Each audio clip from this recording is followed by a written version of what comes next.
ሪያል በ10 ይገባል ብሎ ከዛ ልጅቷ ከ5 ቀን በኋላ ከ10 ቀን በኋላ ደግሞ ስትወስድ ፎዚያ አልሰጠችም የሚል ወሬ እንዳይወራባት እየቸገራት ትሰጣለች። እሷ ተቸግሮ ሰው ሊረዳ እሷ ትቸገራለች። እንደገና ቤተሰቦቿ እዛ ደግሞ ባጃጅ ልገዛ ፈልጌ ይህንን ጎደለኝ ይላል። ያኛው ደግሞ ቀበሌ ቤት አፈረሰብን ይኸው ማስተር ፕላን ብሎ ችግር ያወራባታል። ተባብረው ልጅቷን እያጠፏት ከዛ የአረብ ሀገር ልጆች ለራሷ ብላ ለስንትና ቀለጠች ይላል። አሁን የሚሰጠውና የማይሰጠው እንደዚህ እየተበዘበዘ መሆኑን ሳይገባው ቀርቶ ነው። እኔ መጥቼ ማስረጃ አየሽ ይሄ እንደዚህ እያልኩ ሙለው ቀኑን ሙሉ የሚሰሩ ስህተት ነው። ቀኑን ሙሉ በደል ነው ሲሰሩ የሚውሉት እና የለም ሀገር ቤት ባህላችንም ሆኖ ያኗኗራችንም ሆኖ የሆነ ተርመጥምጠን እንኖር የለም ሽንኩርት ካሉ ተበድረን የሆነ ሰው ቢደፍረንም ራሱ እንደደፈረን አይገባንም። ዝም ብለን እንደዛ እንኖር የለም። እነሱ ሰፈር ምሰማ ወሬ የሆነ ልጅ ሆነን ሳይገባን በደል ምን እንደሆነ ሳይገባን የሆነ ምንኖረው ነገር የለም። ያንን ኑሮ ነው ዘንድሮም ኬዝ ብሎ ሲያወሩት የሚውሉት። እንዴት ነው እኔ ከነዚህ ጋር ምግባባው? እንዴት ነው ምግባባው? ገባች? ለዛ ነው እንትንም ማለት ይሄ ሰዎች በጣም ሪከርድ አድርገው ፈን ያደረገ ምናምን አይነት ኬዝ ላይ ነው ብዙ ጊዜ አይታችሁ ከሆነ ለሰው ትንሹን ፓርት ነው ሀቢባ ላይ ራሱ የምሰራው እንጂ እኔ ፎሎ ካላደረግኳቸው ሰዎች እንኳን በኖርማሊ አይደለም በዚህ በአድሚን በመሆነው ምናምን ሁላ እንደዚህ ፎሎዋል እንደዚህ ያለኳቸው ኒካቸውን ቢኖሩ እነዚህ ሰዎች ናቸው። እግዚአብሔር ኖት ማይ ኢንተረስት። ለምን አብረው ነው እየተጠፋፉ ያሉት? እነሱም ነው ታዲያ ነው የምከታተሉት።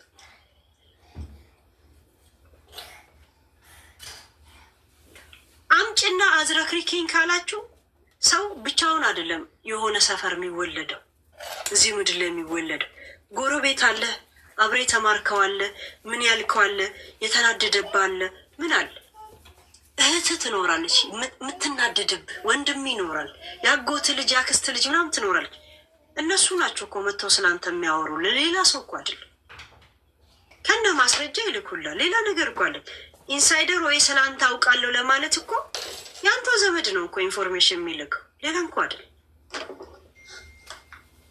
ወይ አንተ ሚዲያ ላይ ይሄ የምትጎርረው ነገሮች አናዷቸው፣ ኧረ እሱ ማለት እኮ ይሄ ነው ብሎ ኢንፎርሜሽናቸውን ሊያወጣ የሚችል ሰው ጋር ይልኩላል። ስማቸውንም ቀይሮ ቢሆን እኔ ስምህ ማን ነው ብዬ እንኳ አላያቸው። ኢንፎርሜሽኑን ነው የሚይዘው። ይህ እውነት ምንድን ነው? ርምጥምጣ መልክ ትሰራላችሁ። አምልጦ ምንም ቢሆን ፖሊስ ነው ብላ ይቅር ጭንቅላት ውስጥ በቃ ለሀራም ያኔ እንዳትለፋ ብዬ ነው። ከዛ ውጭ ደግሞ እንዳትነፋ ማለት አይሻልሽም? ያ እካካ ባሌ ይሙት ብላ ነው እኮ የምትምለው። ስትምል ራሱ ገስ ባሌ ይሙት እኔ በባሌ ከማልኩኝ ማነው ስሙ የምትለው? አሸብር ነው አሰግድ ነው ምናምን ነገር የምትለው አሯሯጤ ነው ደመላሽ የሆነ ነገር ነው ስሙ። በሱ ከማልኩኝ ትላለች። ይህኔ እንኳ እሷ ሱቅ ስትል እሱ እዛ ሌላ እየነፋላት። ምክንያቱም ወንድ ልጅ በተፈጥሮ በነገራችን ላይ አንተ ላይ ኢንቨስት ካረገ ለሱ ቀይ መስመር ሆነ። ወንድ ልጅ ተፈጥሮ ጥረህ ግረህ ብላ ነው የሚለው። ጥረህ ግረህ ብላ ተፈጥሮ እንኳን መጽሐፍ ቅዱስ እንኳን የፈረደበትን ያንን እንኳን ፍርዱን ስትሻማ እሱ ምንም ዝም ብለህ በነፃ ያገኘውን እቃህና ገዝተህ የምትጠቀመው እቃ አንድ ነው። እንዴት ሰርተህ እንደገዛው ታውቃለህ። የነፃ ነገሮች ሁላ እኮ ብዙ ቫልዩ የላቸው። ሳራ አንቺ ለባልሽ ነፃ ነሽ። ቻይና እቃ ነሽ። ሲለበስ እንደሚገማ ጫማ ነሽ።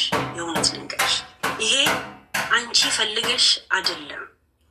ወንዶች ይሄ የፈለገ እብድ ወንድ ቢሆን፣ ጤነኛ ወንድ ቢሆን፣ ወታደር ይሁን ወርቶ አውርቶ አደር ወንድ ይሁን ልንገርሽ፣ አንድ የሚያደርጋቸው የሆነ ፐርሰንት ስሜት አላቸው ውስጥ።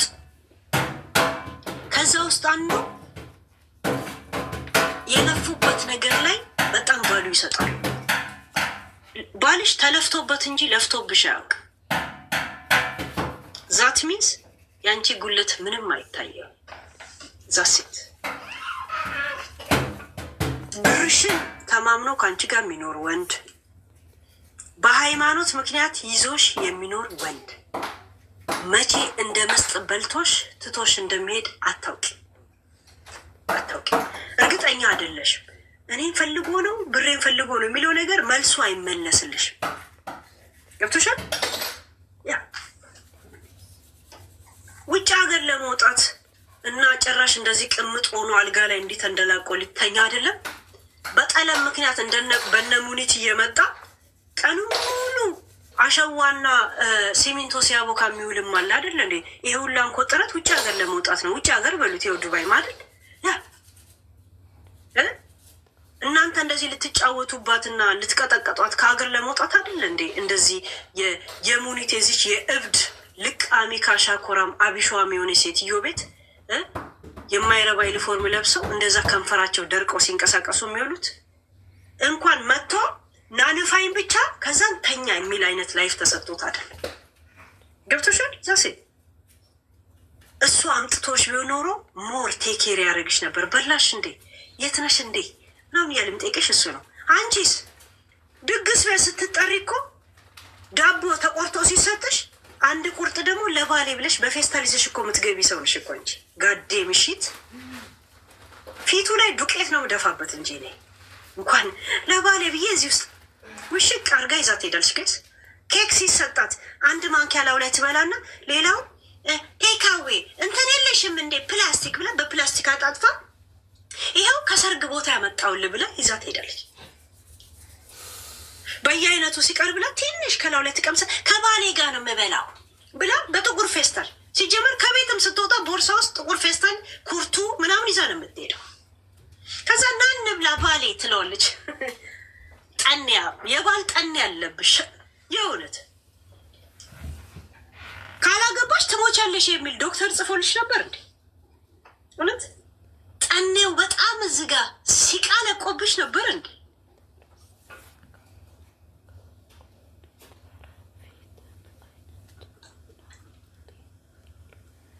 ሽቶ ለራሷ ብሯን እንዲጠብ አርጋ ገዝታ ይህንን ሽታ ባሌ አይወደውም ትላለች። ልክ እሱ ገዝቶላት እንዳመጣት ሽቶይን ለማድነቅና አለማድነቅ ይወደዋል አይወደውም ገዝቶ ነው ወዳሉ አልወድም የሚለኝ እንጂ ራሴ ላቤን ጠብ ባረኩት ደግሞ ይመርጣል እንዴ? ልቃም ሽንት ሸንቶ ነበር አፍንጫው ላይ መድፋት። ዝም ብለሽ ተቀበይ የሰጡሽን ብቻ አለ። እንደዚህ አይነት ላይፍ ነው እንጂ ደግሞ ያማርጣል እንዴ? እከካ የምትፈልገው ነገር ካለ እሄዳለሁ። ይሉ ጋር አዲ አትልፋ እንዳትመጪ እኔ ጋር እዛው ርምጥምጥ ማህበርሽን እዛው ይዛችሁ ተግማሙ። እኔ ጋር ምን ትሰሪያለሽ? እኔ ጋር የሀሳብ ማህበር እንጂ ይሄ የሴታ ሴት ሞዴስ አለሽ እንዴ? በርበሬ 2 ኪሎ አለሽ? እንደዚህ አይነት ማህበር አይ ዶንት ላይክ ሺት። ጠጃ ማህበር ደግሞ ሲቀጥል ማለት ነው። የምር ልንገርሽ፣ የምር ሙኒት፣ የምር ማርያምን ነው የምልሽ። እኔ የልዕልት ሀሳብ በጣም የሚገዛኝ ሰው ነኝ። እሱ ግን ከኔ ጋር የተጣሉ እንቁርቲን በጣም ነው የምትፈሯት እንዴ? የእውነት እድል ሰጥተውሻል። እንቁርቲ ተጠቃሚበት። አሁን እለፊ። ከዛን አንድ ቀን መረጃ ደረሰኝ ብለሽ ብትረግጪ ሁሉ ሲያምንሻል። ምክንያቱም ማተም መተውልሻል። ስሪበት። እሱን እኮ ነው የምልሽ። ከአነጋገር ስታይል፣ ከምትጠቀማቸው ቃላት፣ አሳሳቋ፣ እኔ በጣም ነው ታውቂያለሽ። በፊት ጀምሮ ከመሲ ጋር ምናምን እዚህ ሳወራ ሳጋይስ ታቁኛላችሁ ሳ ምንም አይነት ነገር ብትል እኔ ኖ ወይ ቢኮዝ በሌላ ሰው እይታ የምታየው ነገር ሲኖር ነው የሰውን ፋሚሊ ምናምን እያመጡ እንትን ማለት ትርጉም የለው። ጀስት እንድትማር እንድታቅ፣ ምናልባት ለቲክቶክ አዲስ ከሆነች ለማለት ያክል ነው። ምናልባት ለቲክቶክ አዲስ ከሆነች እንዴት ነው የልጅነት ክትባት ሲሰጣችሁ እንዴት ነው የሚገባው?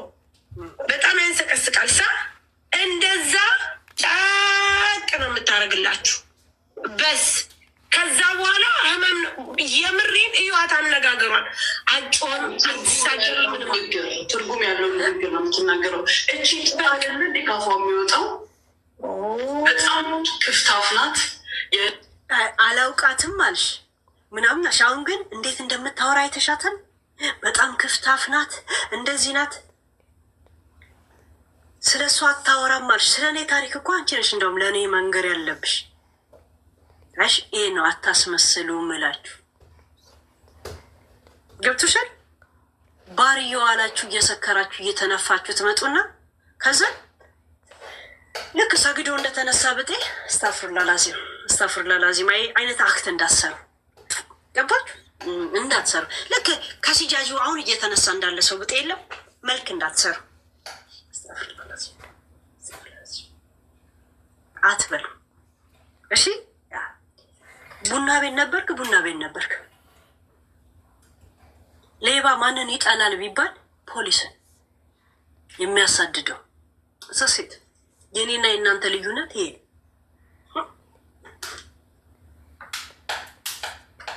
አነጋገር ስታይል የላትም። ይሁን ለወሬም እኮ የምትመረጥ አይደለችም። የሆነ እስታሁን ስለ እኔ እያወሩ አይመርጡኝም፣ አይተውኝ አያውቁም። ገባችሁ? ከማጋ ማንን ልመስል እንደምችል የኔን ተምሳሌት ሁላ ይገልጻሉ።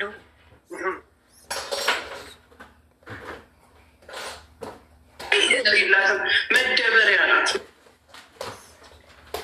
አንድ ነገር ልንገርሽ፣ የእንቁርቲንም ሆነ ሌላ እናንተ የምትፈሯቸው በእነሱ ቆሻሻ ጭንቅላትና መንቻካ ማንነት ሀገር ቤት ላይ በስም ሀገር ለማንም ጉቦ ሰጥተው ኢትዮጵያ ላይ ያለን ሰው እርምጃ ለመውሰድ ሲንቀሳቀሱ ያከሸፈባችሁ ማን ነው በሏቸው። እኔ ነኝ አይደል? አሁን ሙኒት አንቺ ላይ ሁላ ነው የምንሰራው። በነገራችን ላይ አንቺ በልተሽ ቂጥሽን በምታሰፊበት ብር ኢትዮጵያ ኤምባሲ የሚጠራበትና ድረስላቸው የሚባልበት ምንም ምክንያት የለውም። በህገ ወጥ የ16 ዓመት ልጆች 20 ዓመት ነው 23 ዓመት እያልሽ ፓስፖርት እያስወጣሽ አንቺ መዳሞች ሰራተኛ አምጪልኝ ሲሉ እንደ አህያ እያንከባለልሽ ህፃናቶችን ከትምህርትና ከምን አፈናቅለሽ አምጥተሽ እዚህ አደጋ ሲደርስባቸው ኢትዮጵያ ኤምባሲ ብላችሁ የምትጠሩት ምንም ኤምባሲ እንደሌለ ነው ምነግራችሁ። እንደገና ኤምባሲም ስንደውል አልደረሰልንም ብላችሁ የኢትዮጵያን ኤምባሲ ስም ሚዲያ ላይ በማጥፋት እንድትጠየቂ ሁላ ላረግሽ እንደምችል ነው ምነግርሽ። እንደንትና ይሄን ተሳደበች፣ ይሄን ተፋች አለ። እንደዚህ ደረጃ ሄድልሻለሁ፣ የውት ሄድልሻለሁ። እንኳን አንቺ ንፍጣ ይህን ሰሞን የታሰሩትን አይተሻል። በእነሱ ብር ዝውውር ላይ ደግሞ አንደኛው አንቺ ነሽ። ቅልብ ይህን ጉዳይ ያውቀዋል። መንግስት ቅልብን እናንተን አሳልፈው እንዲሰጥ ጉዳዩን እንዲያው ነው ማድረገው። በነገራችን ላይ ምድረ ቆሻሻዎች መደበሪያ ሄሉ አሁን ለምሳሌ አቦ ትበይኝ እንዴት ላሳልፈው? ገይስ ባሏ ፖሊስ ነው። ከዛ በጣም ደጋገመችው። አሁንም